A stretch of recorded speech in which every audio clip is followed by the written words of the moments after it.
I have one more question that is just similar to what I just asked. Yeah. Is about a concept, especially in environmental advocacy. The concept of carbon offsets. I don't know if you've heard of that. Yeah. Where you try to pay for the carbon you burn or the disaster you cause to the environment, you kind of offset by paying. So the simplest of example, let's say I run an oil company and my oil company produces these tons of carbon emissions to the society, to the environment. To pay, I have to plant 10,000 trees, and that offsets the carbon. Do you think that's a good idea?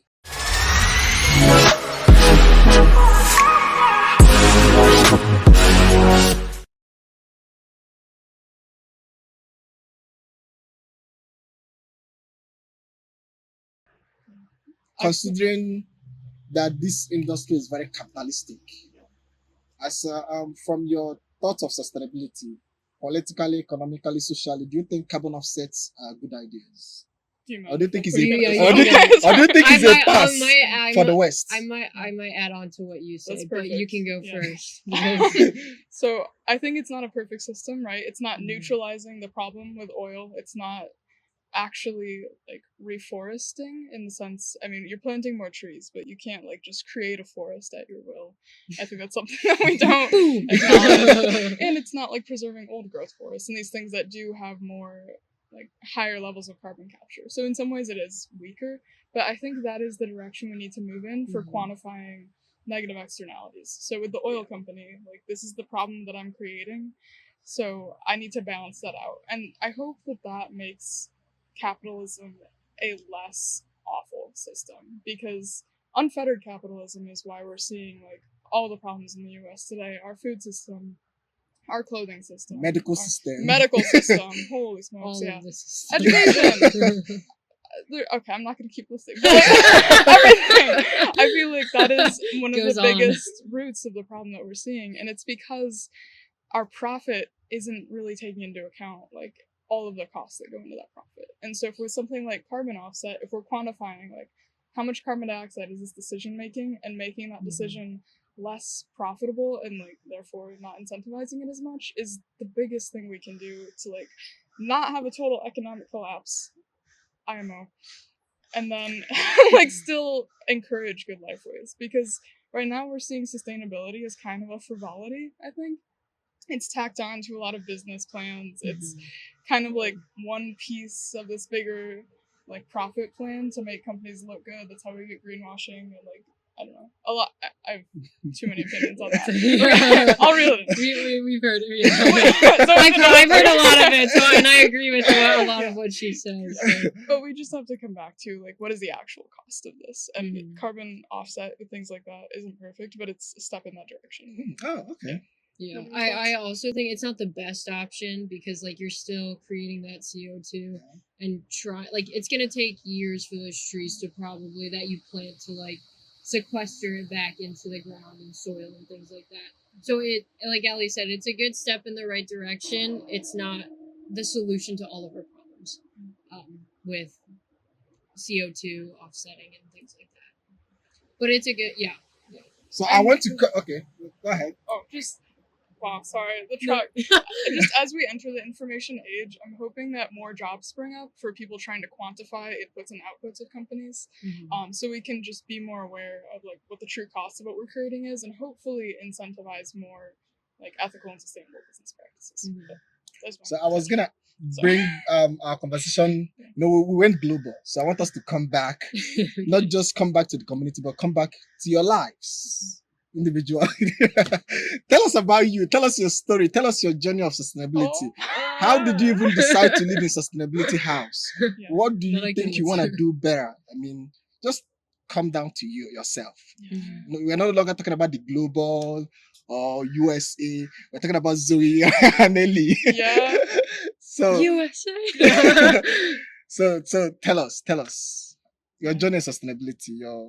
What's this for you, and why are you living here? And how is it? And what is your target that you're not meeting? What's the difficult part? I want to know the hard part. What's the hard part? Of starting this lifestyle? Yes. Yeah. Okay, cool. Or this being I'm- you, I'm or this thinking. being you from childhood. You know, some persons were, you know, some persons don't eat meat, so from childhood Yeah. they don't have to put effort. Yeah. Whereas other persons like me, I eat meat. For me to I avoid do meat, too. oh my god, that's tough. That's like it's gonna be really tough. I've reduced how much I eat, but that's still tough, you know, Mhm. to make it. But some persons is just they trend that way. So I want to hear about your story in sustainability. And I'm sorry. When I you go to do- Walmart, Mm. how many waterproof papers do you, all those plastic papers? Like the Yeah, coated the stuff. coated. How many do you take? The bags? The bags, yeah. 0 actually. Okay. Quick Flex, we use reusable bags. Okay. Reusable Yeah. bags for the win. It's free, it's cheap. It's free, so people Yeah. go pack it up. I mean, you buy Yeah. it. You buy the reusable bag once, and it just keeps Keeps, giving. yeah. And you can, if it gets a hole in it, we can fix that. and by, I don't yeah, yeah. yeah. And I don't know if when this is coming out, but Copper Country Recycling Initiative is giving out free reusable bags at Walmart in like 2 weeks. Really? July 27th. Yeah. Oh. We can volunteer. Okay, go. Yeah, so that's an option. But anyway, yeah, okay. Back to your so- life, yeah. Back to quick promo again. And oh my word, you can edit this out if you need to. But the quick thing you said about meat, I think that's a good example of, you know, a sustainability culture can really reflect what we're seeing with any form of capitalism, especially with like energy, or not, what's the word for that? Like focus? Or attention Energy. mining. Attention mining. There you go. And I would so not have come up with there's that. a lot. Sorry. I don't even know like if that's one the word, for and it. I'm like, I don't know. But the urge to like make quick solutions and things I think comes through, and so like there is so much more to the conversation around meat than I Mhm. think that we really have as Americans, and so I don't want to go from the pipeline to like not thinking about meat consumption at all to ruling it out as Mhm. not part of a healthy lifestyle, but we can get into that later. I'm sorry. We can go to lifestyle. Okay, so my life. I was gonna add more, but No, about- go okay, for it. okay. Yes, I mean, that's okay. Yeah, I of know, course. I've seen a lot of like documentaries about, you think of like the weight, like challenge, whatever. I forgot what documentary it was, but like all those documentaries that say like eggs are bad for you, meat's bad for you. I mean, yes, but like no. So it's like a yes and, I guess. But like it's all about thinking about where your food comes from. So like we host one of the events that we host is Earth Day dinner, and it's not all vegan and it's not all vegetarian food, but it's about thinking about where your produce comes from. So like we've seen videos about how there's like just these like mass farms of like, just the goal is to raise meat and to just like sell it. Like that's Yeah. all that there is. But like if you go to like a farm, I'm gonna butcher these words, but like that thinks about like how they're raising their livestock, like their lives, their Livestock, like, yeah. yeah, their livestock. Are they raising it in a closed system where they're in, like, they can't even like lower their shoulders and have space and like grass fed, or like are they, or are they grass fed? Like, are they like in a cage, or are they like enjoying life and then like so like I guess that would be like not the correct thinking, but like just how you're raising it and how and where it comes from. Like my family, we get our meat from like a farmer that like we've known for years, and so it's like we know that they don't like, I guess, like treat their livestock poorly when they're raising their food. Just to interrupt you, Okay. what do we do? Because I know that eco-friendly food is more expensive in the market. Yeah. So how do we balance this up? Is it the price we have to pay, or do you blame me for going for the cheap thing? No. No. Okay, so absolutely not. sorry. Go. Okay. You go. Food Totally systems. side. Yeah, like, I know. Okay. When we look at like human consumption patterns, I'm still not judging people for like buying the cheap meat. Mhm. Meat is one of those things where it's really satiating. It has certain nutrients that are way more bioavailable than any other plant-based meat. And I know I might get flayed alive for saying this on but it's there, and I think that ruling out meat and ruling out wrong products again leaves a lot of people behind. It makes sustainability feel less accessible. it makes it less accessible. And so, Absolutely not. yeah, our current food system really messed up. It's hard to afford food that's even alive anymore, right? You go to the store, 80% of it's dead. It's on the shelf. It can be on the shelf for the next 3 to 4 years. And so, like, that's what's accessible to you. I mean, first of all, fill your belly. You know, food insecurity is a huge part of the Yeah. US right now. It's a huge part of the culture. It's not normal. And so, like, just eat until you're full, please, everybody. Eat. Eat. Be the grandma. Just eat food. Number 2. And American portions. Do you know how big American portions are? I know. Huge. Yeah, I know. Maybe you don't know because you're in America. Yeah. No, I Yeah, got we you. do, No, yeah. it's a real thing. But I think a lot of people still don't eat enough. You know, there's a whole Yeah. piece there. But anyway, 2, eat food that's alive if you can. I think we just know that in general. So like plants, vegetables, these are things that are usually cheaper in the grocery store, although they have the cost of time to prepare.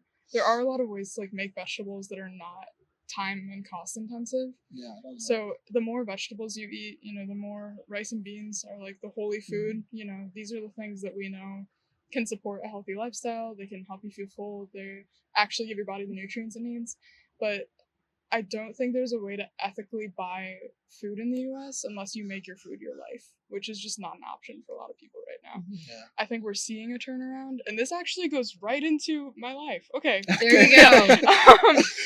Loop around like that. But there is a turnaround of like, what do we determine to be successful? And the US kind of did this with its industry and with considering like success, you know, profits raise every year, the average cost, well, okay, cost of living is going up. That's not what I was gonna say. The average like salary and like profit per year is going up. You know, we're seeing economic growth, of course, at the cost of environmental and social equity.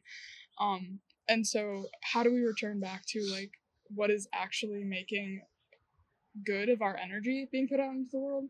And I think a lot of it is going to be returning back to our food system.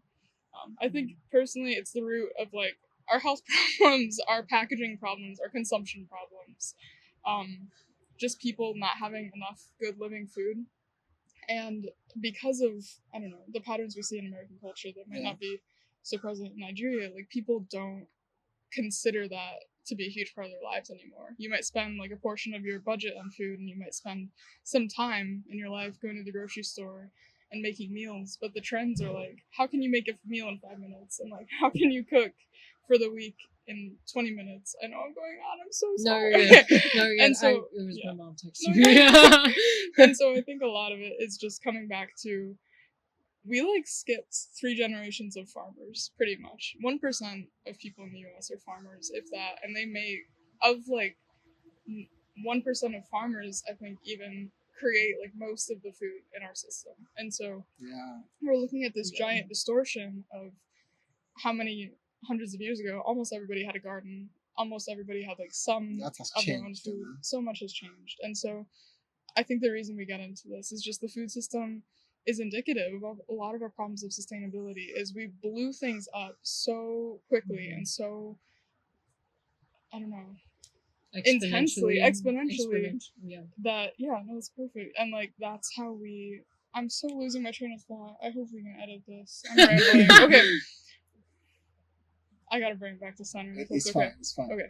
So the big problem we're seeing with sustainability is that we've gotten used to this certain lifestyle. We don't want to change it, but that lifestyle is built on like labor exploitation and exploitation of land and resources, and just not thinking about our second outcomes.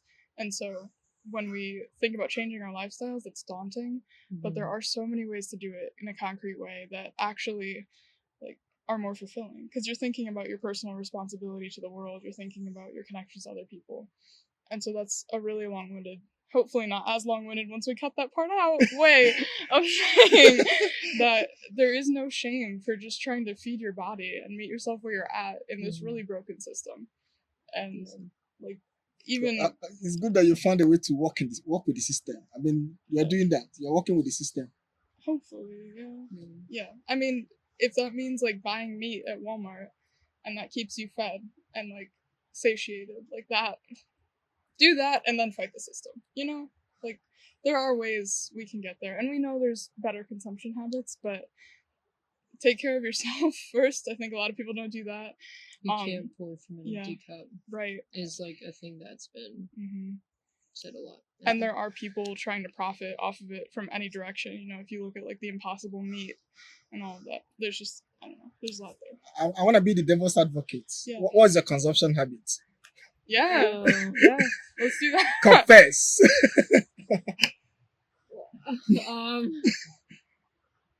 Like in what way? Just like with food, with like Food, daily lifestyle, recycling, stuff like that. How do you deal with it?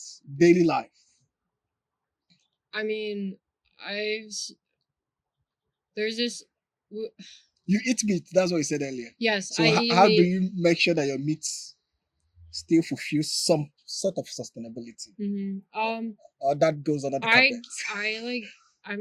My parents like giving me a lot of things, and so they'll be like, so they'll order extra on their meat order, and then they'll give some to me. They'll be like, "What do you want?" And so like they'll like do like ground beef, like the stuff from the farm, and then they'll give it to me. So it's not ordering like separately, where we can see a lot of waste, where we see like waste with food. We order all together, and then we like distribute. And like my parents do that with our family friends. They'll like, "Oh, we had your burgers that were like from the farm, like can we have some of that?" And so we'll like order all together, and then we'll like disperse out. So it's like that's like a good like method of like bulk ordering. But like there's good bulk ordering, and then there's also like not as good bulk ordering, which are two different things as well. So like we don't have to get into that. But just like making sure like you're. The last thing I would like to ask, that's fine. The last thing I would like to ask is about some realities that we've seen. Have you seen the documentary called Seaspiracy? Yeah. It's called what? Seaspiracy? Like the fish one? The fish one. Okay. So this just draws our attention to some things that could be happening in the ecosystem of sustainability. Some companies claiming to be sustainable where they are not. Yeah. And we are consuming their products. How do you decide companies to patronize? Do you bring sustainability, or do you just focus on your need?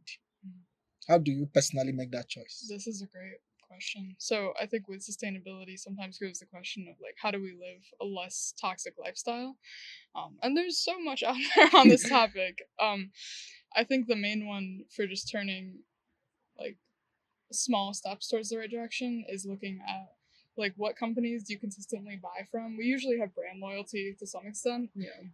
And then just trying to make the best choices, but like we said earlier, that's often more expensive. So buying like a concentrated Castile soap versus buying like really cheap but like plentiful soap, you know, you're making a personal sacrifice in that sense. And so I think part of it is just reducing your own consumption. You don't have to buy from as many brands. It's hard with food, I'm not gonna lie, but like if I'm thinking about our zero waste bathroom, like you don't have to buy from as many brands. You can make your own toothpaste, deodorant, shampoo, conditioner, shaving cream. I feel like I'm missing something. Like skincare. You can do all of that at home. No! Okay, and that's the thing too, this isn't like out there. A lot of these things can be looked up online. Yeah. Like, so toothpaste. Like people don't sorry. You know, no, you're good. I never think of making shampoo for my hair, you know? Yeah. So this is where I want sustainability to come across as much more, not come across. It is accessible. Sustainability is like what we did. More on education. Yes, that's a big part, because sustainability is what we were doing before we did this whole boom up and like just kind of lost our footing. And so what your great grandma did for food, for her regular like products, all those things are generally like sustainable. You know, they're usually local, they're usually more natural, and they're not relying on a lot of these like, I don't know, new substances. I remember growing up, we just go to the backyard, we get some vegetables, and then we'll make food. And now no one does that. And it seems kind of fruitless, right? It's hard when you're walking through Walmart and you see these pyramids of limes. And it's like, you take one from the bottom. What does it matter if I take what if I eat fruit out of season? You know, it's hard to wrap our minds around how far we've gone, and you don't have to make it come crashing down. It's the same with our conversation earlier. You don't have to stop everything immediately. It is a mindset shift though, and so you're slowly making decisions like, how about I just make baking soda and coconut oil in my toothpaste now? It's cheaper. It works just as well, I think. I'm not a dentist. 4 out of 5 dentists recommend Ellie's toothpaste. But like, there are things that are a lot cheaper and fairly easy, and don't like, sustainability can save you money. It will save you money if you do it right and you don't listen to the other people trying to profit off of it. Which, I mean, sustainability, like any other topic, can just be smacked onto something. And I think, I don't know, that's going to get into plant-based meat. Maybe it doesn't have to, but there's a lot of new products that people are coming out and innovating. Personally, I don't like plant-based meat. I was in Switzerland and there was a fair for vegetarian fair, vegan fair. I went and there's plant-based meat, burger. I don't like it. What should I do? It says it's chicken, but it's not chicken to me. Why do you need to eat it? Sometimes I'm not eating because of need, but because I just want to, not because of really hunger. So should I have to give up the want? Is that what you're saying? No, like, why do you want to eat meat? Because maybe juicy. Yeah, no, it appeals to a certain part of our it's body. appealing, right? It's appealing. Yeah. So that's why. But also the knowledge that this plant-based meat becomes unappealing. And let's go into this. I don't want to make it like a why do you want it. I know that sounded combative. I'm like genuinely asking, like, what is the part of you that wants to eat meat? Because I think it is the same part in all of us, where like your body knows what it like wants and needs at a certain level. And so why is lab made meat less appealing? Because we don't want something that's synthetic. And then you think, well, we can't trust our taste buds anymore because an Oreo exists and they're like the most perfect thing that anybody's ever created. Hundreds of people have worked to make this like perfect, consistent like piece of just food. And if we get away from all of that, you're left with the things that your body actually craves, like rice, fresh vegetables, meat, fats, like all of these things. And people profit from telling you not to listen to your body. If I say anything here, listen to that. I mean, that's what advertising does. Yeah. Advertising could make you want what you ordinarily don't want. Well, and a lot of the foods that like are bought at the supermarket have those like additive things that make it addictive, that make it hyper palatable. Yeah, like more appealing. That's crazy. Well, that should be illegal. There should be a law stopping people from doing that. Well, stopping companies. Let's look at policy. And sorry, that's a whole nother. I was gonna say something else, but there is like, we need to look at policies and like what's okay to exploit people for. But the main thing you can do as a consumer is like, where's my attention going? Who's making money off that? And how can I change my life in a way that feels self-responsible? Because I don't know. We just finished leading like SYP tours. They're not over. I need to lead one in 30 minutes. Okay. We've been talking for so we bring these kids in. Please. Okay, what was the last thing you have to tell us? Good. We bring these kids in and we're like, here's why we recycle. And they, usually 2 out of 10 people are like, oh, I recycle. And maybe 1 out of 10 are like, oh, I know how to recycle well. And it's because we're taught, 1, you don't have to. 2, it doesn't matter, which is crazy for the most overconsumptive country. And 3, like, you can't even trust the system. Tell me why you trust every other system, but not the recycling system. Okay, sorry. So what do you have to tell people out there about sustainability? Encourage someone to be sustainable. Yeah. So like, let's look at our self-responsibility.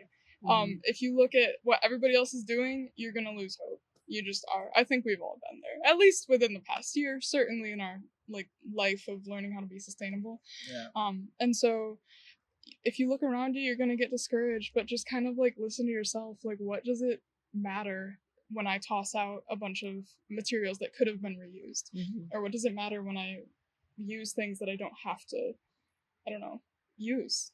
In addition to that, we're reading Total Garbage right now. I don't know how far you along in it, but that's okay. It's really good. I really enjoy it. It's a book by Edward Humes, I believe, and phenomenal. It covers things like that people are actively doing about sustainability. But anyway, I'm not here to talk about the book. I'm here to talk about something that was said in the book. Something that was said in the book was you need to think about the end. So like, okay, I'm gonna buy this bag of rice. Can I recycle the bag that it came in? Or will it be thrown away? Or if I get a deodorant tube, will it genuinely, if I throw it in the recycling bin, will it be recycled? Or if I get a thing of meat, okay, what do I do with the styrofoam that the meat came in? Or did it come in a recyclable container? And then can I recycle the plastic that's wrapped around it? So it's not thinking about necessarily the thing that's inside of there. It's thinking about the thing that's containing it. And like, okay, where will this go once I'm done with it? Because all we think about, okay, I'm getting meat, I'm getting food, I'm getting rice, I'm getting... Not the packaging. I'm not the packaging, not the thing. So thinking about the thing, like the end goal, or where it'll end up. Mm-hmm. Will it end up in a garbage landfill, or will it end up as your next bottle, or will you recycle it and use it over and over again as a bottle or as something that it can be recycled as? So like thinking about, can I think like more like reuse of this, or like how will I recycle it after I'm done with it?